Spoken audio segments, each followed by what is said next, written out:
Good morning. I woke up this morning and the first thing I seen coming through the bottom of the blind in my bedroom was the bluest of blue sky, and I thought, today I've got a nice light workload and it's not until this evening and I'm not going to have the opportunity to come up to the woods for a few days, so I thought today I'm going to go up to the woods and just enjoy the day, and it's been good so far.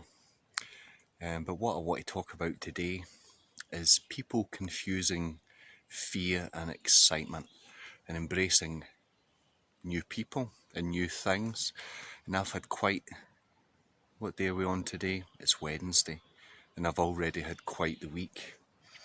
So we're going to talk about a few things, nothing too deep, nothing too philosophical for this time in the morning. But I'm going to make my lunch first. I won't tell you what it is because it's super unhealthy. And we'll get back for the chat. I don't believe that you can have a coffee that's a better coffee than a coffee made on the open fire. A lot of effort goes into this cup of coffee. Splitting wood and chopping wood down isn't easy. It's certainly not free, but it's the best way to have a coffee by a long way.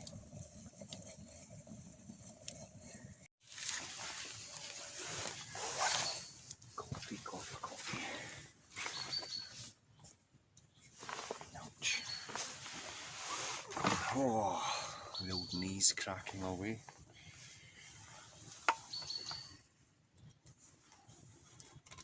I haven't had my lunch yet.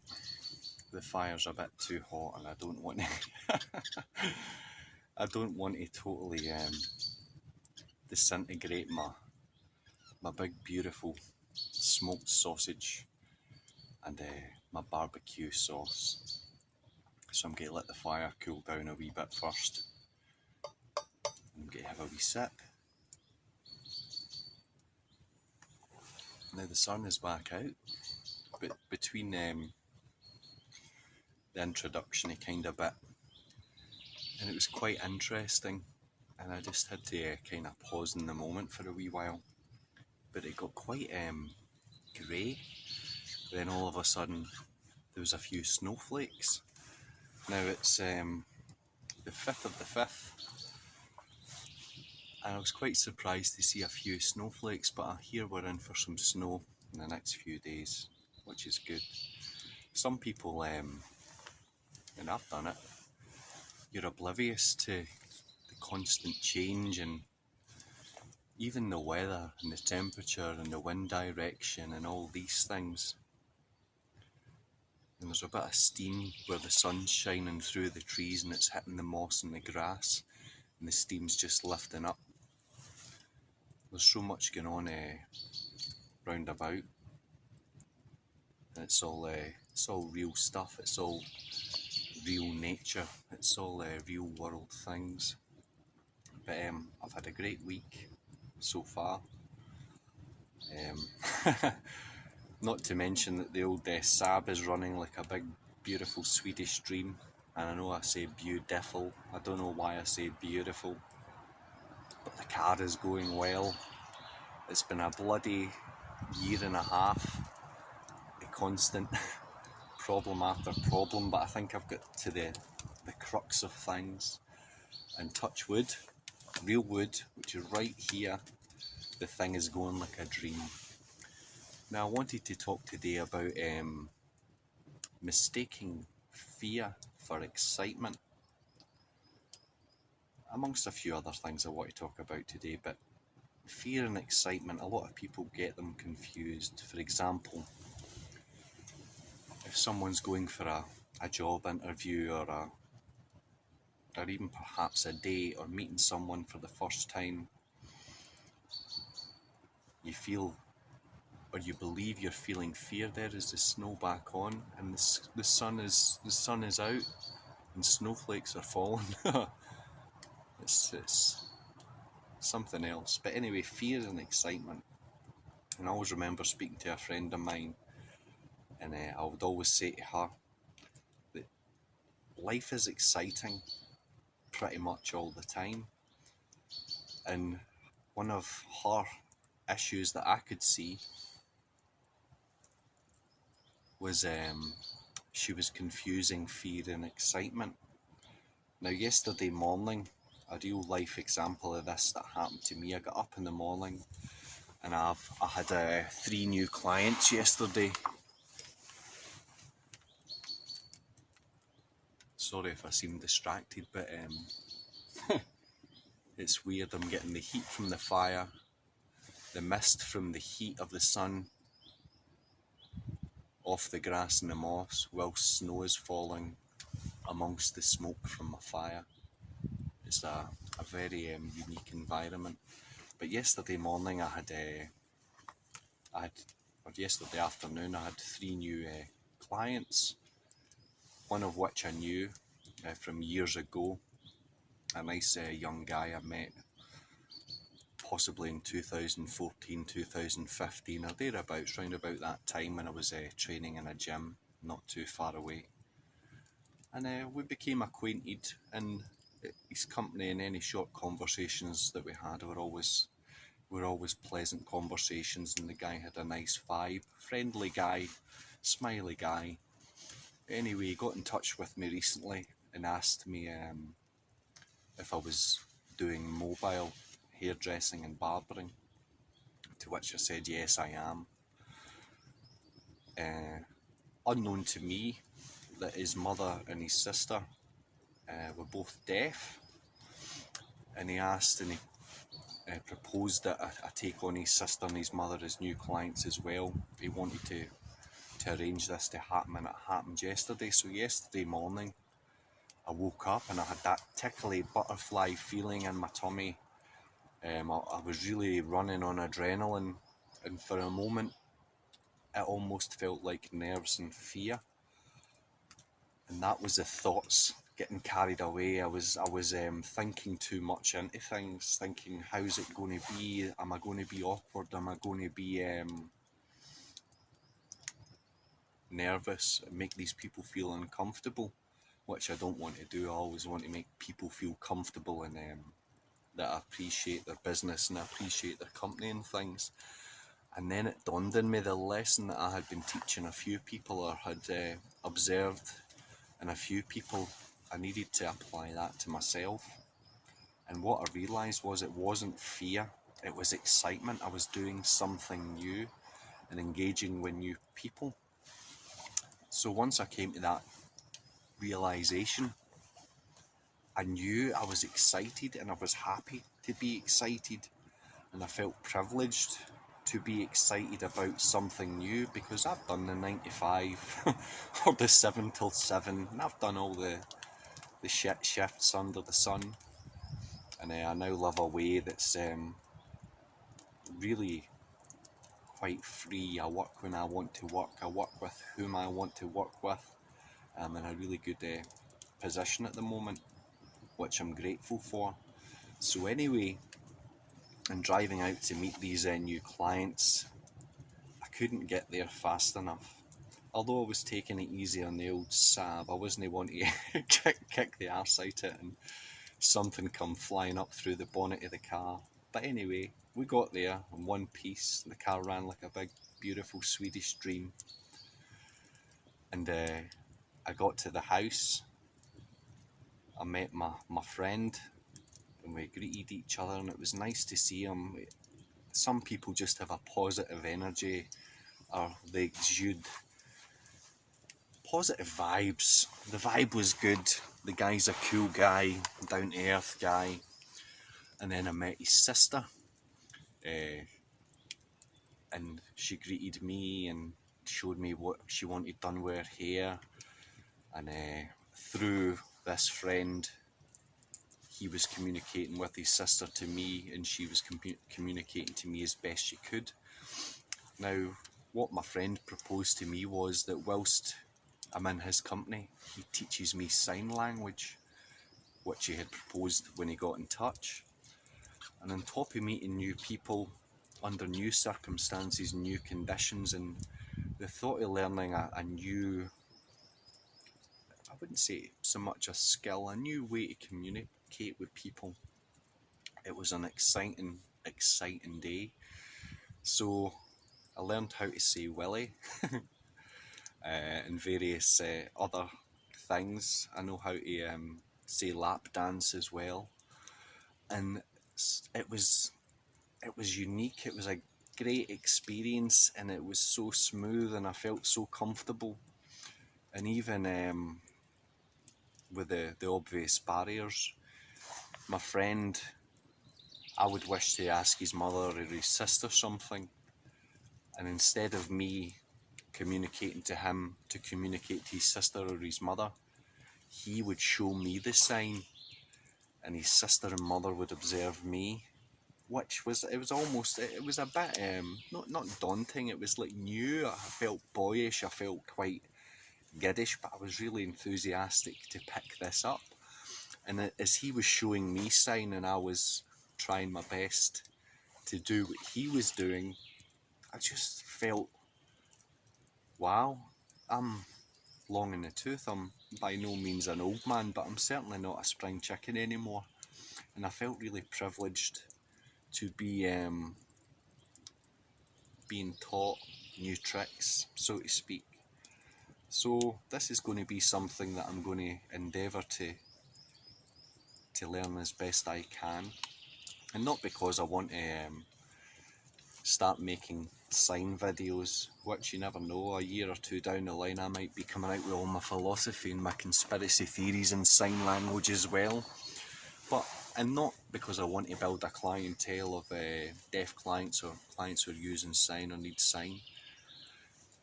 With my line of work, I enjoy doing what I do. I love cutting hair, I love shaving, I love barbering, I love hairdressing, I love colouring, but I also love conversation. And it's my hope that with all my clients, that we build a friendship and a relationship, and we're not just there cutting hair, see you later, give me your money, but we're building a friendship. So it's opened doors to new friendships as well. And what I observed yesterday is when someone is signing, which I love, it's very direct, and I like to speak directly, almost no holds barred, and it's a very direct language. So I'm excited to be learning something new. So the moral of that story was, don't mistake excitement for fear. If you're going for a job interview, or you're reluctant to speak to that guy or girl with the potential for some romance, or you want to reach out to somebody and just communicate with somebody, but you don't quite feel sure about it, you maybe mistakenly believe you have fear. But look at it this way, it could be excitement. It could be excitement. Hey, if I send that guy or girl a message, or if I phone them, or if I bump into them in the street and I could strike up this conversation, it's possibly excitement that you're feeling. And I felt excited yesterday, and I had a great day yesterday, and long may it last. And I'm looking forward to learning sign, and learning about my new clients, and them learning about me, and that we can have a great long lasting friendship. So yesterday was a good day, and I believe, and I said to one of my other clients when I told him about the situation, he said, do you believe God put him back in your life? And I said, I really, really do. And it's like they say, it sounds cliche, but God works in mysterious ways. And a month ago I would have never have anticipated this old dog with the grey hairs and the beard learning some new tricks and learning something like sign language. Not that I had thought it was ever beyond me, but it never entered my thoughts. So yesterday was cool. Now on Sunday past, I did a video cast interview with a kind of online acquaintance, a guy that got in touch with me after I had did a recent video cast interview with OG Billy Watson. This guy was Stephen Magners. Stephen Magners has a Facebook and a YouTube, and I'm sure he's on other platforms as well. His YouTube channel is Piston Broke Entertainment, and it's piston as in a car engine, like in my beautiful big Swedish dream Saab has got 4. It's piston, Piston, broke as in broke. It's Piston Broke Entertainment actually, and he interviews various people for various backgrounds, comedians, former pro wrestlers, all these kind of guys, and it's quite a varied list of folk that he gets. But Stephen reached out to me, and our conversation was on Sunday, and it was quite it was very chilled and very direct. Again, I like a direct conversation. What I found out about Stephen Magners, which I find quite compelling and makes me more intrigued about the guy, is the guy's a community service officer, which in my view, here comes the snow again, in my view puts him in a wonderful position with young men and young women, and perhaps not so young men and not so young women, with his insight into how society works and how people work, and that he can be an influence on these people of seeing their mistakes in life and understanding that you can navigate through life without anger. You can navigate through life and make mistakes and still recover and redeem yourself. You can still do things that you perhaps wished you hadn't done, and I love the word repent, but you can repent of these wrongdoings and get closer back to good, closer back to God. You can still have that relationship, and Stephen's in a wonderful position, like I am with the guys and the women that I have the real life privilege of working with. And it's good to mix with these people, because when I heard, I don't know if he sees that's what drew him to that line of work, but something drew him to that line of work. You don't just look at an advertisement and think, okay, that'll do.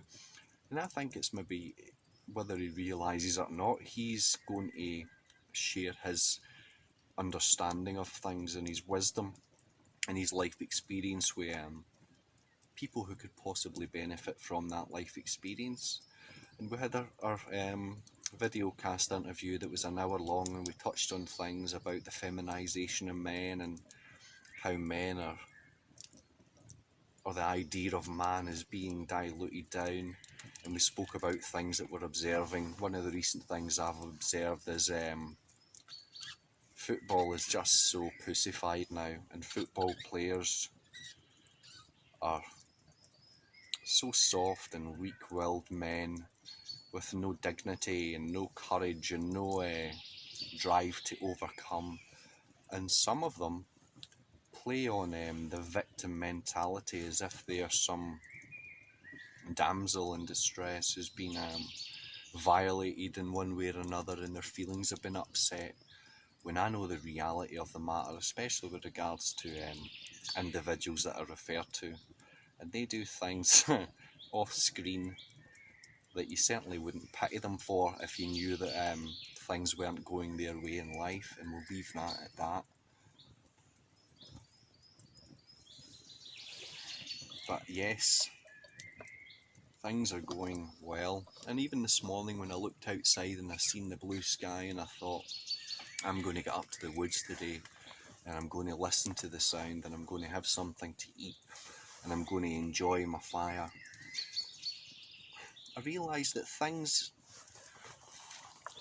especially I don't know about you, but I don't appreciate as much things that I should appreciate as much. An example of this is in your house or in your office or wherever you happen to may be. Becoming warm is as simple as pressing a button. Someone else has done all the hard work for you, well, whether it be,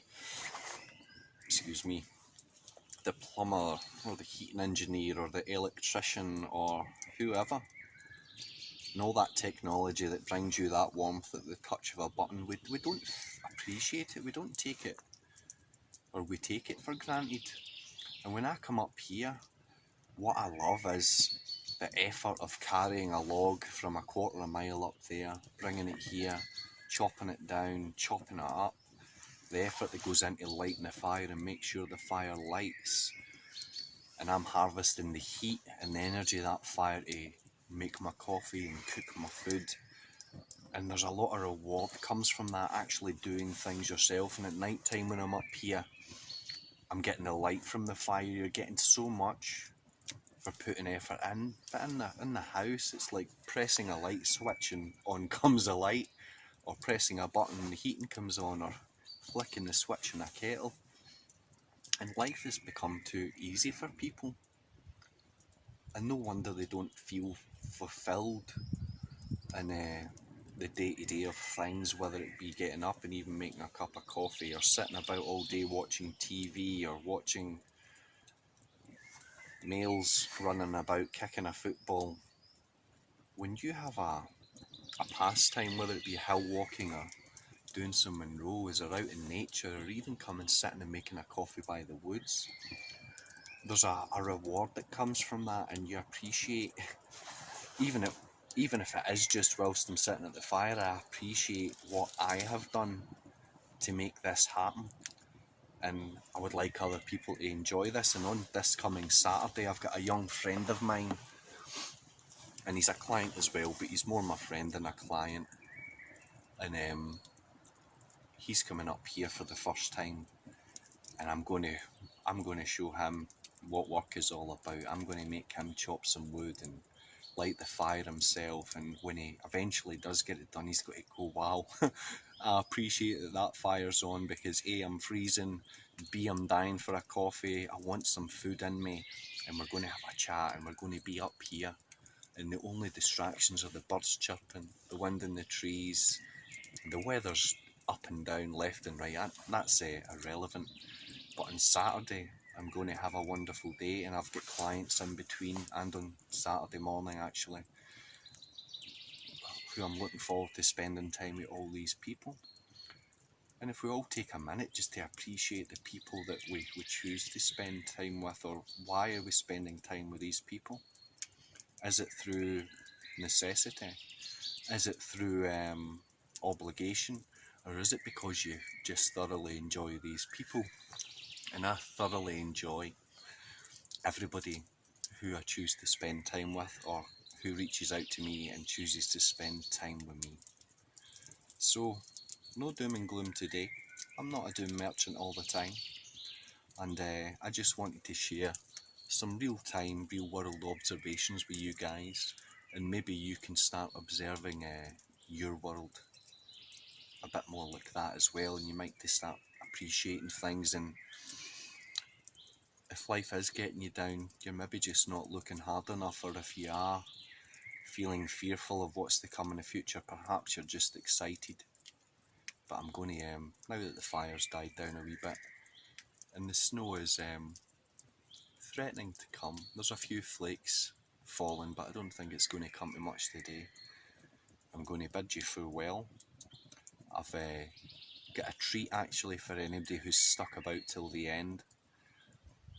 I love coming here and watching the fire and listening to the sound, and it's like a dance. The flames are dancing. It sounds a bit hippie and a bit boyish, but I could sit and watch a fire for days. It's just that it's always different. The wood always burns different, the flames always dance different. So I've put a minute's worth of just the fire, and you can maybe get a wee suggestion of what that's like as well. And you never know, it might encourage you to do something similar and see what I'm smiling about. So anyway, God bless. I hope you enjoy the rest of your week. I'm going to have a really good week with the way things are panning out, and some exciting things to come. So I'll speak to you very, very soon. Take care. God bless. Goodbye. fact, we'll maybe even burrow this around, sorry if I'm super close, and see if we can get this snow. Let's do it. Oh, yeah, we have it. You see the snow? But anyway, time for a moment of fire. Enjoy, and God bless.